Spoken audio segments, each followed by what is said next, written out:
Leonel Cass, editor, escritor, especialista da cultura brasileira. Você veio a Paris para fazer uma série de seminários aqui, de conferências. Como é que você vê o olhar exatamente do estrangeiro aqui sobre a nossa cultura brasileira?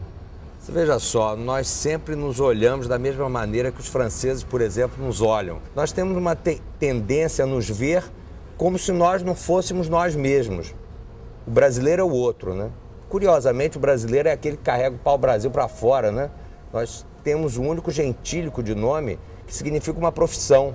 Não é o americano, não é o francês, é o brasileiro, como o açougueiro, o padeiro. É alguém que está carregando o pau-brasil para fora. Então, nossa história é muito marcada por essa saída de nós mesmos e pela incorporação de alguém que talvez não sejamos nós, como o Sérgio Buarque de Holanda falou, abrindo o livro Raízes do Brasil, nós somos deserdados em nossa própria terra. Tem muitos discursos aqui sobre essa identidade cultural entre Brasil e França. Qual é a realidade disso? As ligações entre a Europa e o Brasil são muito claras na medida que nós olhamos para o modelo europeu.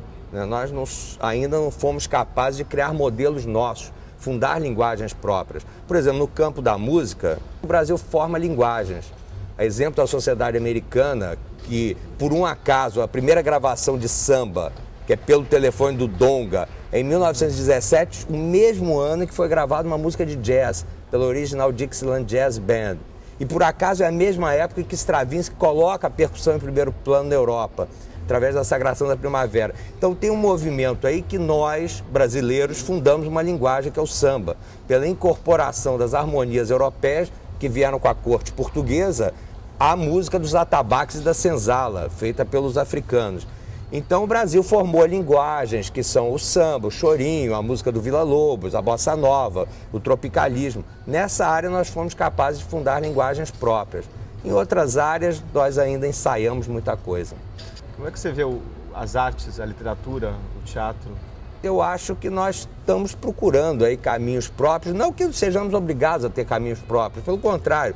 Eu acho que o mais importante é perceber esse amálgama, não fazer diferença entre cultura elitista e popular, que é um tremendo equívoco. Isso o Mário de Andrade já criticava o Drummond numa carta escrita a um menino Drummond, em Itabira do Mato Dentro, em 1926, dizendo: olha, Drummond, não faça diferença entre ser universal ou ser nacional. Exatamente porque o Drummond estava povoado desses problemas. Será que eu devo me ligar à arte e à literatura francesa? E o Mário de Andrade dizia para ele: olha, quanto mais nacional você for, mais universal você será.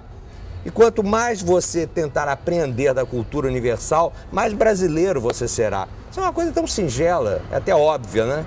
Mas eu acho que a gente tem que pensar nisso. A busca da singularidade, pela singularidade em si, é tola. É importante que a gente viva, produza, faça e deixar que o tempo consagre as coisas, né? Que nem o Fernando Pessoa, o poeta português, uma vez perguntaram a ele: quem são os seus contemporâneos? E ele respondeu: só o futuro dirá. Vamos esperar que o futuro diga o que nós estamos sendo capazes de produzir hoje, ou na arquitetura, ou na poesia, ou na literatura. Nós estamos produzindo coisas.